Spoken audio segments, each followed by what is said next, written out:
이제 다 끝났어. 도훈아. 내가 내 돈을 노리고 결혼하려 했다는 것도, 내 가족이 내 동생을 어떻게 학대했는지도 이제 다 밝혀졌어. 제트, 미쳤어? 민정아, 너 지금 무슨 짓을 하는 거야? 내가 미쳤다고? 너야말로 내 인생을 망치려 했잖아. 내 동생을 지옥 같은 곳에서 살게 했잖아. 닥쳐. 내가 뭔데 우리 가족을 이렇게 망쳐? 내가 감히 우리 집안을 건드려? 망쳤다고? 내가 망친 게 아니라 너희가 내 동생 인생을 망쳤어. 그리고 내 인생까지 망치려고 했고. 그래서 뭐? 내가 이렇게 떠들어봤자 아무도 내 편 안 들어. 내가 우리 가문을 이길 수 있을 것 같아? 내가 이길 수 있는지 한번 보자. 이 안에 너희 가족이 내 동생을 어떻게 학대한지, 너희가 얼마나 더러운 짓을 했는지 증거가 다 들어있어. 기자들, 이미 전부 이걸 보고 있어. 여러분은 30년 전 실종된 동생을 다시 만난다면 어떨 것 같나요? 그것도 시댁에서 며느리로 살고 있는 모습을 보게 된다면요. 저는 단순한 우연이라고 생각하지 않았어요. 그리고 진실을 파헤치는 순간 제 인생까지 완전히 뒤바뀌었습니다. 여러분이라면 이 상황에서 어떤 선택을 하시겠어요? 끝까지 지켜봐 주세요. 이 이야기는 생각보다 훨씬 더 충격적일지도 모릅니다. 안녕하세요. 저는 서울 관악구에 살고 있는 민정입니다. 저는 스타트업 IT 회사를 운영하는 대표로 바쁘지만 안정적인 삶을 살고 있어요. 그리고 곧 결혼을 앞두고 있었죠. 제 남자친구 도훈은 명문가 집안의 장남이었어요.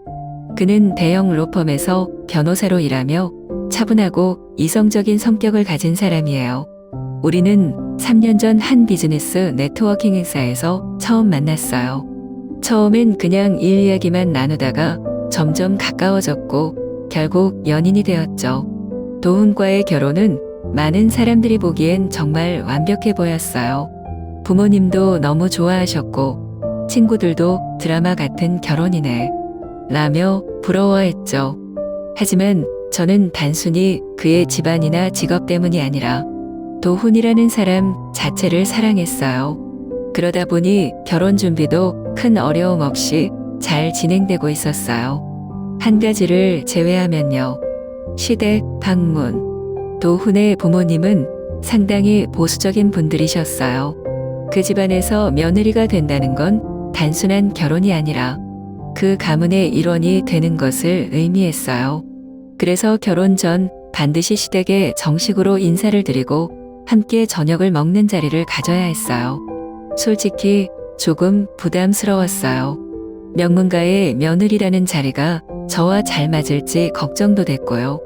하지만 도훈이 옆에서 계속 다독여줬어요. 걱정하지 마. 우리 어머니가 조금 엄격하긴 해도 분명 민정을 좋아하실 거야. 그 말에 용기를 내고 약속한 날 시댁을 방문하게 되었죠. 날짜는 2023년 9월 15일, 시간은 오후 5시 30분. 가을이 시작된 서울은 선선한 바람이 불었고 하늘도 맑았어요.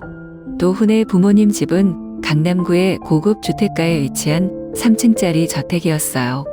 주변은 모두 높은 담장으로 둘러싸여 있었고 대문 앞에는 고급 외제차들이 여러 대 주차되어 있었어요.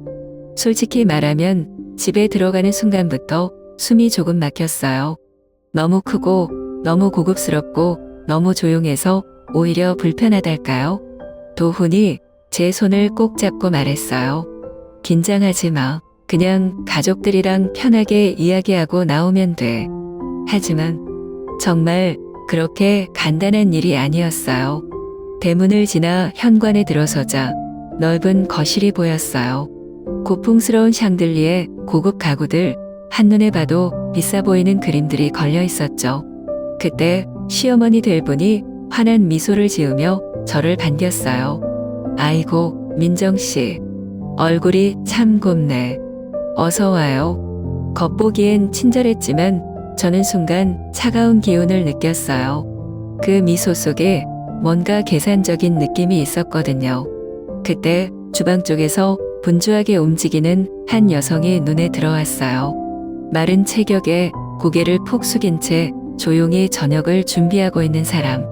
그녀는 저희 앞에 조용히 다가와 차를 올려놓고 아무 말 없이 다시 주방으로 돌아갔어요. 저는 그 순간 이상한 기분이 들었어요. 시어머니는 무심한 표정으로 말했어요. 아, 이쪽은 우리 동서야. 첫째, 며느리. 순간 저는 움찔했어요. 도훈의 형수라면 가족이나 다름없는데 그녀의 모습은 가족이라기보다는 집안일을 하는 사람처럼 보였어요. 그녀는 고개를 숙인 채 조용히 움직였고 누구의 시선을 피하려는 듯 행동했어요. 말을 걸고 싶었지만 차마 그러지 못했어요. 그런데 그녀가 고개를 돌리는 순간 제 눈이 그녀의 목걸이에 고정되었습니다. 순간 숨이 멎는 기분이었어요. 그녀의 목에 걸려있는 그 목걸이. 너무 익숙한 디자인이었어요.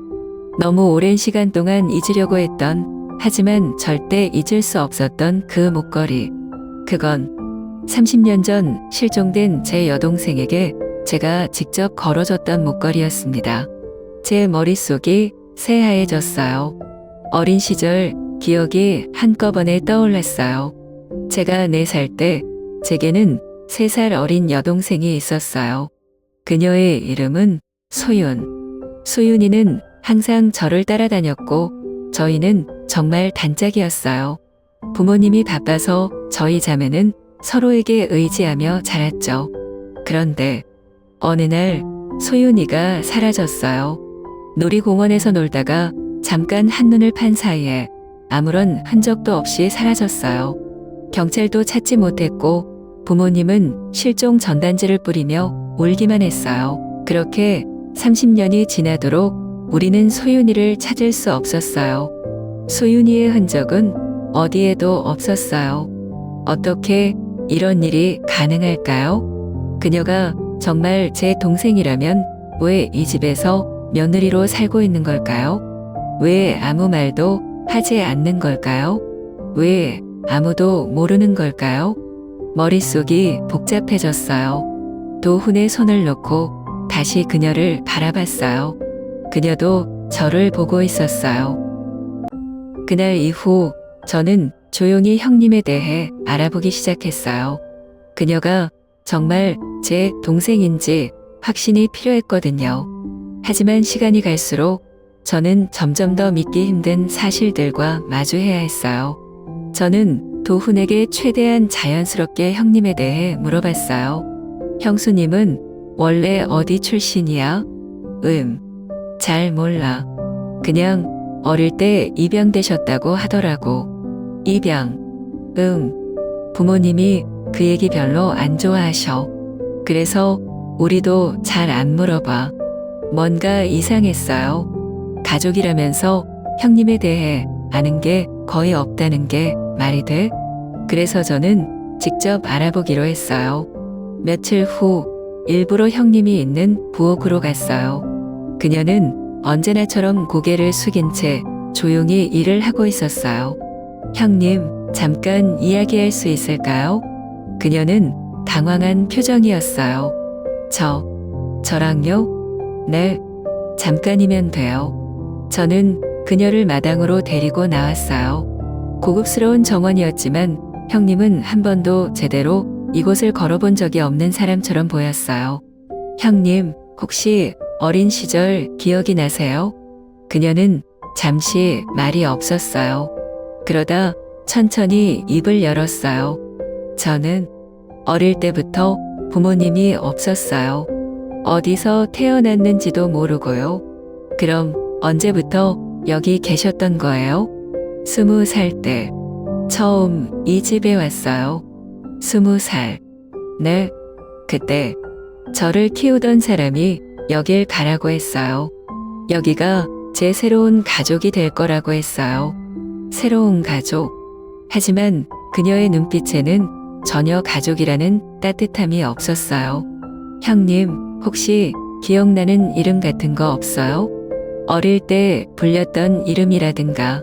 그러자 그녀가 아주 희미한 목소리로 말했어요. 소윤. 제 심장이 멎을 것 같았어요. 지금 형님의 원래 이름이 소윤이에요? 잘 모르겠어요. 그냥 어릴 때 누군가가 저를 그렇게 불렀던 것 같아요. 이제 저는 확신할 수 있었어요.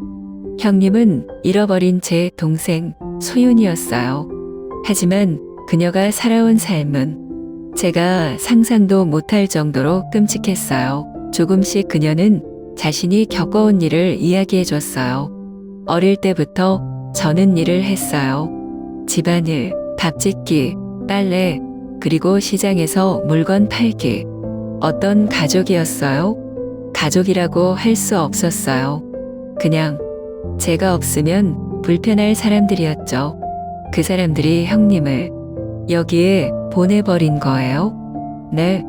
어느 날 갑자기 저보고 결혼해야 한다고 했어요. 전 그냥 시키는 대로 했어요. 형님은 이 결혼을 원한 적 있어요? 그녀는 그제야 저를 똑바로 바라봤어요. 아니요. 단 한 번도. 형님의 손이 떨리고 있었어요. 형님, 혹시 지금 돈이 있어요? 아니요. 그럼 카드나 통장 같은 건 저한테는 없어요. 모든 건 시어머니가 관리해요. 이해가 안 됐어요. 형님은 결혼한 지 몇 년이 지났는데 자신의 돈 한 푼도 쓸 수 없다는 게 말이 돼? 혹시 남편이 형님을 때린 적 있어요? 그녀는 아무 말 없이 손목을 가렸어요. 그 순간 긴 소매 사이로 보이는 시퍼런 멍 자국이 보였어요. 그리고 저는 더 이상 참을 수 없었어요. 저는 도훈과 대화해야겠다고 결심했어요. 다음 날 일부러 도훈을 따로 불러냈어요. 도훈아, 형님에 대해서 이야기 좀 하자. 갑자기? 왜? 너 형님이 지금 어떤 삶을 살고 있는지 알아? 무슨 말이야? 형님, 돈도 없고 자유도 없고 심지어 남편한테 맞고 살아. 그럴 리가 없어. 내 형이 형수를 어떻게 대하는지 너 정말 몰라? 우리 형이 아무리 그래도 설마 형님 손목에 멍든 거 봤어? 그제야 도훈의 표정이 굳어졌어요. 그게 사실이라면 나도 용납 못해. 그럼 엄마한테 가서 말해. 형님이 이렇게 살 수는 없다고. 도훈은 한숨을 쉬더니 고개를 저었어요. 엄마가 절대 인정 안 할 거야. 그럼 그냥 보고만 있을 거야? 아니, 나도 확인해 볼게. 나는 도훈을 믿고 싶었어요. 하지만 동시에 불안했어요. 과연 이 가족 안에서 형님이 자유로워질 수 있을까? 이대로 동생을 데리고 나가면 어떻게 될까? 가족들이 순순히 보내줄까? 절대 그럴 리가 없었다. 그들은 소윤이를 가족으로 생각한 적이 없었다. 단지 편리한 노동력이었을 뿐이었다. 소윤이가 사라지면 그들이 제일 먼저 할 일은 그녀를 다시 잡아오는 것일 거였다. 게다가 그들은 단순한 평범한 가정이 아니었다. 강남의 명문가, 사회적으로 영향력 있는 사람들. 이런 사람들이 순순히 체면을 구길 리가 없었다. 그리고 나는 더 큰 문제를 발견했다. 그들이 나까지 이용하려 했다는 사실을. 나는 이 결혼이 단순한 사랑이 아니라는 걸 깨달았다. 그들은 내가 가진 자산과 회사를 노리고 있었다. 그리고 나를 순종적인 며느리로 만들어 그걸 마음대로 이용하려고 했다는 사실을 알게 되었다. 그 순간 결심했다. 이 결혼 절대 안 한다. 그리고 소윤이까지 반드시 이 지옥에서 꺼내야 한다. 하지만 단순히 도망치는 걸로 끝내면 안 된다. 그들이 다시는 우리를 건드릴 수 없게, 그들이 받은 만큼의 고통을 느끼게 해야 한다. 나는 복수를 준비하기로 했다. 나는 계속 착한 며느리 연기를 했다. 순종적이고 공손하고 모든 말에 내 어머님을 반복했다. 민정 씨, 요즘 너무 맘에 들어. 우리 집안에 이렇게 잘 맞을 줄 몰랐네. 그럼요, 어머님. 저도 여기서 배우는 게 많아요. 그녀는 내 말에 만족한 듯 미소를 지었다. 그러나 내 머릿속에서는 이미 다음 계획이 돌아가고 있었다. 소윤이가 당한 일들을 증명할 자료 모으기. 나는 소윤이에게 녹음기를 하나 건네줬다. 주머니에 쏙 들어가는 작은 기계였다. 형님, 혹시라도 시어머니나 남편이 하는 말 중에 이상한 거 있으면 이걸로 녹음해 주세요. 소윤이는 처음엔 겁을 냈다. 이거 들키면 어떡해. 그럴 일 없어. 형님, 이건 그냥 형님이 당한 일들을 세상에 알리기 위한 거야. 며칠 후 소윤이가 조용히 내 방으로 와서 작은 USB를 건넸다. 이거 들어봐. 나는 노트북에 연결해서 들었다. 그 안에는 소름 끼치는 대화가 들어있었다. 넌 그냥 시키는 대로 하면 돼. 돈. 내가 무슨 돈이 필요해? 내가 널 이 집에서 쫓아내는 건 한순간이야. 남편이 널 어떻게 하든 그건 내가 참아야 할 일이지. 나는 주먹을 꽉 쥐었다. 이건 단순한 가정 내 갈등이 아니었다. 이건 범죄였다. 나는 또 하나의 문제를 파헤치기로 했다. 이 집안의 돈 문제. 나는 회사에서 아는 회계사를 통해 도훈 형의 회사를 조사했다. 그리고 충격적인 사실을 알게 되었다. 그의 회사는 이미 파산 직전이었다. 겉으로 보기엔 번창하는 대기업처럼 보였지만 내부적으로는 빚더미에 앉아 있었다. 나는 도훈을 불러 따졌다. 너네 형 회사 지금 상태 알고 있어? 무슨 말이야? 빚이 얼마나 되는지 몰라? 지금 당장이라도 망할 수 있는 수준인데. 도훈은 당황했다. 나는 결혼을 준비하는 척하며 조용히 함정을 파기 시작했다. 그들은 내가 돈 많은 멍청한 여자라고 생각하고 있었다. 그러니 나는 그들의 기대를 충족시켜 주기로 했다. 어머님, 사실 저 투자 쪽에도 관심이 많아요. 그래? 민정 씨가 투자에도 관심이 많다니 똑똑하구나. 네, 그런데 아직 경험이 부족해서요. 혹시 형님 회사에 투자하면 어떨까요? 도훈의 어머니는 순간 눈빛이 반짝였다. 그리고 예상대로 도훈도 곧 반응했다. 정말? 민정이 내가 우리 회사에 투자하고 싶다고? 응. 우리 가족이 될 텐데 서로 돕는 게 맞잖아. 그들의 얼굴에는 탐욕이 서렸다. 나는 그 순간 내가 사냥꾼이고 그들이 사냥감이라는 걸 확신했다. 나는 마치 사랑의 눈이 먼 바보처럼 보이기 위해 애썼다. 고급 레스토랑에서 도훈과 투자 이야기를 하며 감탄사를 연발했다. 우와 도훈, 오빠, 회사 진짜 멋지다. 그렇지, 우리 회사 앞으로 더 커질 거야. 지금 투자하면 대박 날 거야. 그럼 나도 좀 도와주고 싶어. 당장 돈 넣을게. 나는 일부러 더 철없는 것처럼 행동했다. 마치 내 돈을 아끼지도 않는 그들에게 이용당하기 쉬운 여자처럼. 그리고 그들은 아무런 의심 없이 걸려들었다. 나는 투자 계약서를 작성하는 과정에서 특별한 조항을 넣었다. 계약 해지 시 내 돈을 전부 회수할 수 있도록, 그리고 내가 원하는 순간 그 돈을 모두 빼버릴 수 있도록 약혼식 날 모든 걸 터뜨리기로 했다. 이제 무대는 완벽하게 세팅되었다. 장소는 서울 한남동의 최고급 호텔 연회장. 하객들은 모두 상류층 인사들, 언론 관계자들까지 초대되어 화려한 약혼식을 기대하고 있었다. 나는 결혼식장으로 들어가기 직전 내 휴대폰에서 버튼 하나를 눌렀다. 그 순간 내 투자금이 전부 회수되었다. 도훈 형의 회사는 더 이상 돈이 없었다.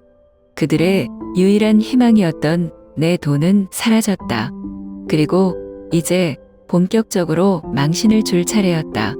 사회자가 마이크를 들고 말했다. 오늘의 주인공, 신랑과 신부가 입장하겠습니다. 나는 천천히 걸어 나갔다. 하지만 그 순간 나는 멈췄다. 그리고 마이크를 집어들었다. 죄송해요. 하지만 오늘은 약혼식이 아니라 진실을 밝히는 자리입니다. 하객들이 웅성거렸다. 도훈과 그의 가족들은 어리둥절한 표정을 지었다. 저는 오늘 한 가지 사실을 밝혀야겠습니다. 나는 준비한 스크린을 가리켰다. 그 순간 화면에 녹음 파일이 재생되었다. 넌 그냥 시키는 대로 하면 돼. 돈, 내가 무슨 돈이 필요해? 내가 널 이 집에서 쫓아내는 건 한순간이야. 순식간에 장내가 조용해졌다. 사람들은 믿기지 않는다는 표정으로 스크린을 바라보았다. 그리고 나는 말했다. 이 목소리의 주인공은 제 미래의 시어머니와 형님 남편입니다. 어머니의 얼굴이 새하얘졌다. 그리고 도훈 형의 표정도 굳어졌다. 여기 있는 사람들 중에는 저를 좋은 가정에 시집가는 여자라고 생각했을 겁니다. 하지만 현실은 달랐습니다. 나는 손을 들어 소윤을 불렀다. 그녀는 천천히 걸어 나왔다. 이 여자는 단순한 형님이 아닙니다. 이 여자는 제 여동생입니다.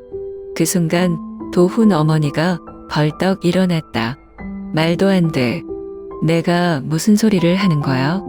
말도 안 된다고요? 그럼 이 사진을 보시죠.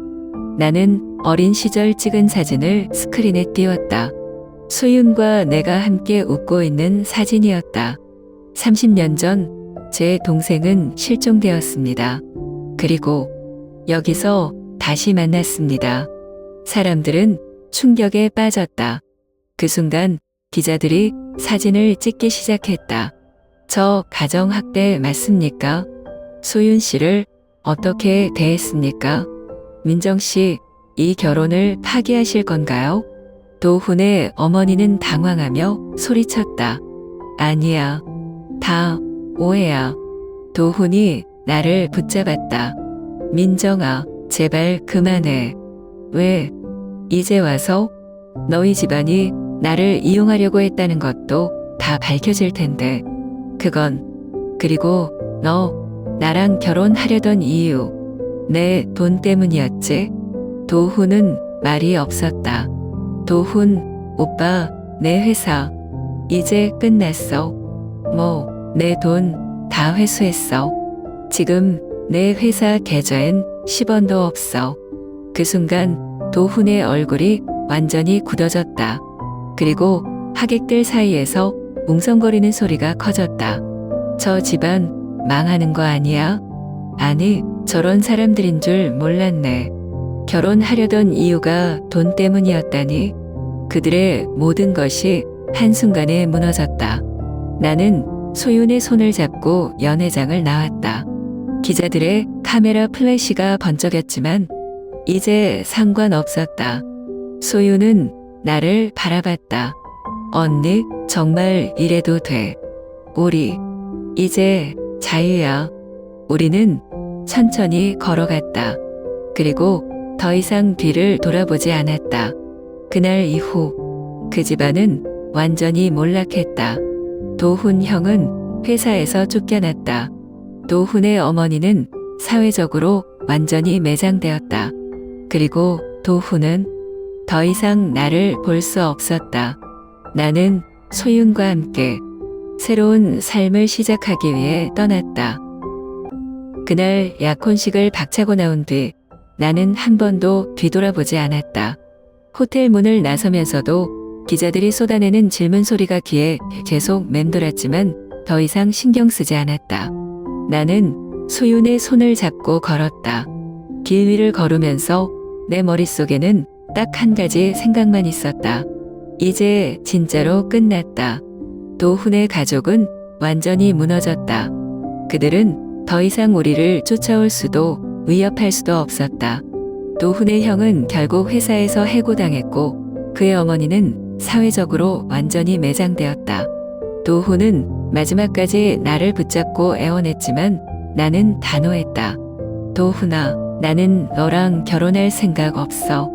하지만 민정아, 우리 다시 생각해 볼 수 있잖아. 나도 너 사랑했어. 사랑? 너한테 사랑은 돈이었어. 그게 아니라 이제 그만해. 우리 끝났어.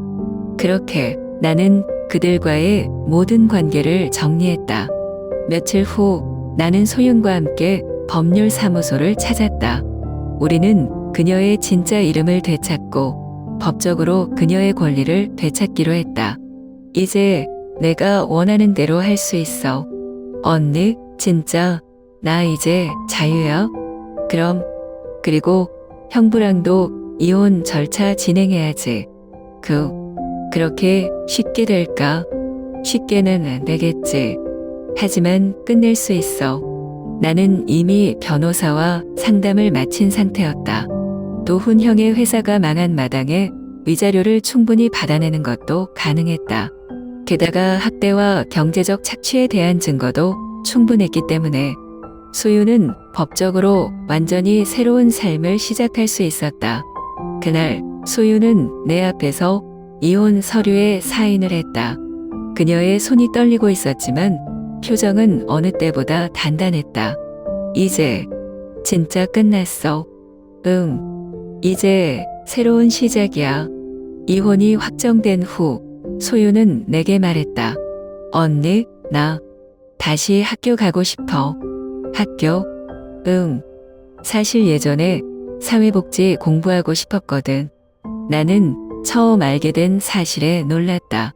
소유는 항상 남을 돕고 싶었다고 했다.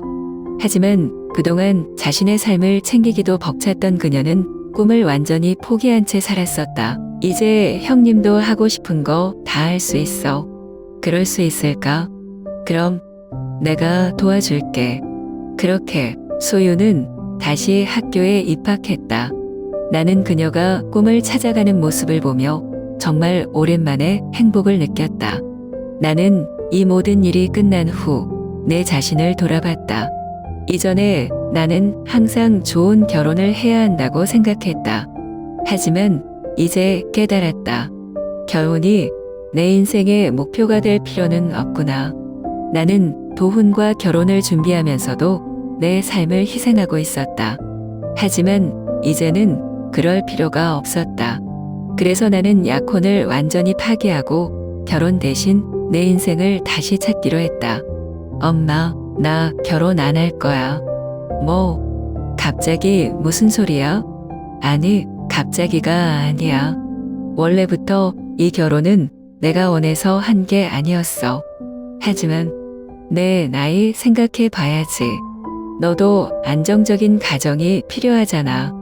엄마, 나 이제 그런 생각 안 해. 안정적인 가정보다 나는 내가 원하는 삶을 살고 싶어. 나는 오랜만에 엄마와 진지한 대화를 나눴다. 엄마는 처음에는 이해하지 못했지만 결국 내 결정을 존중해 주기로 했다. 그렇게 나는 내 회사를 다시 성장시키는데 집중하기로 했다. 더 이상 누군가의 아내가 되는 게 아니라 나 자신으로 살아가기로 했다. 과거에는 나는 운명이란 걸 원망했다. 하지만 이제는 다르게 생각한다.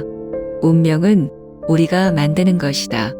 나는 소윤과 함께 카페에 앉아 그녀가 공부하는 모습을 바라봤다. 언니, 나 진짜 이제 행복해. 그럼 됐어. 언니도? 응. 나도 이제 진짜로 자유야. 우리는 더 이상 피해자가 아니었다. 우리는 이 운명을 완전히 뒤집었다. 그리고 앞으로는 진짜 우리의 인생을 살기로 했다.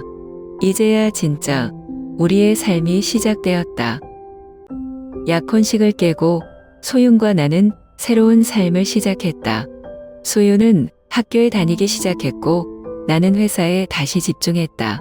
서울의 여름은 여전히 덥고 습했지만 이전과는 다르게 공기가 가렵게 느껴졌다. 언니, 오늘 학교에서 조별 과제 했는데 다들 너무 착해. 그래? 이제 좋은 사람들 많이 만날 거야. 맞아. 옛날 같았으면 상상도 못했을 거야. 나는 그냥 집에서 밥하고 청소하고 그런 게 전부였잖아. 이제 그럴 필요 없어.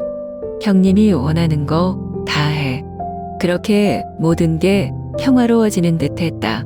하지만 내 마음 한구석에는 계속 불안감이 남아 있었다. 도훈 형. 그는 그렇게 쉽게 포기할 사람이 아니었다. 소윤을 지배하려 했던 사람. 그런 사람이 조용히 사라졌을 리가 없었다. 그리고 내 불안은 현실이 되었다. 그날은 퇴근하고 집에 돌아온 밤이었다. 늦은 여름밤 창문을 열어놓으니 선선한 바람이 불어왔다. 나는 소파에 앉아 밀린 서류를 정리하고 있었다. 그때 휴대폰이 울렸다. 모르는 번호였다. 누구지? 조심스럽게 전화를 받았다. 언니? 소윤이었다. 그런데 그녀의 목소리가 너무 작고 떨리고 있었다. 소윤아, 무슨 일이야? 언니, 나 좀 구해줘.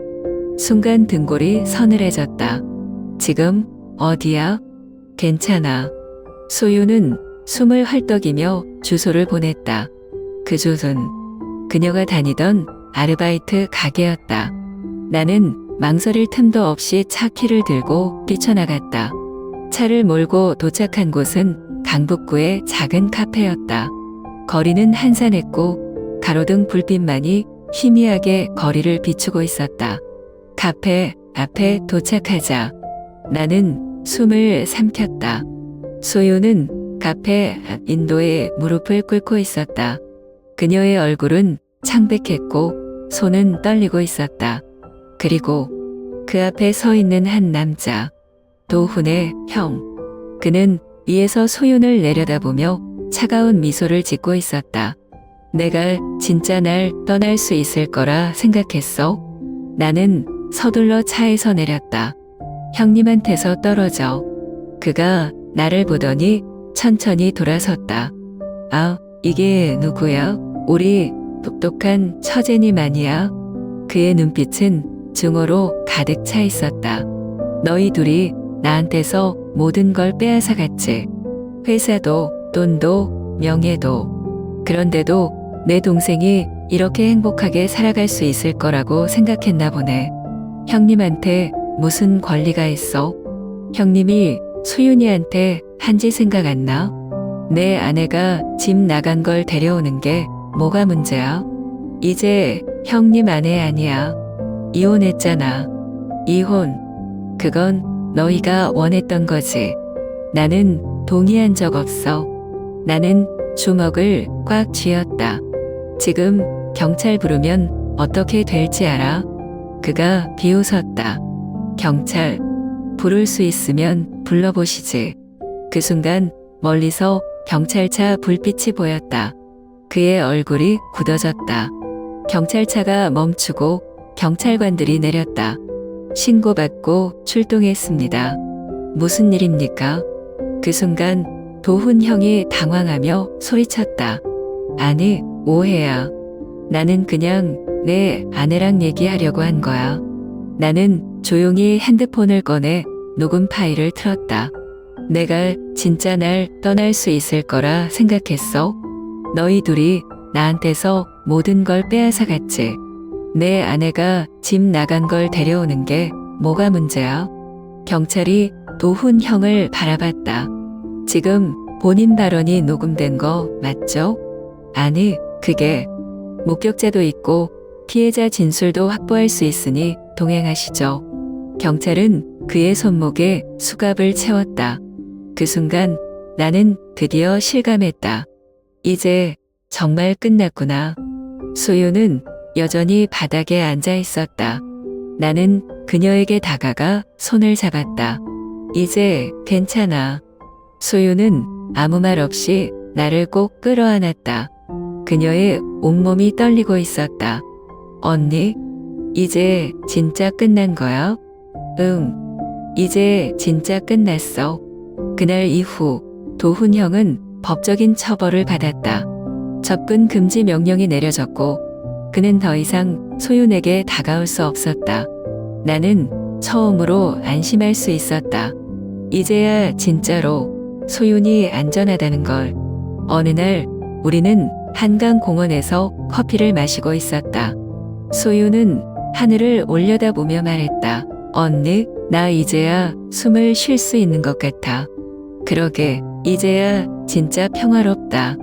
나도 언니처럼 강해지고 싶어. 나는 웃었다. 넌 이미 강해졌어. 그동안 버텨온 것만으로도. 소윤은 나를 바라보며 오랜만에 환하게 웃었다.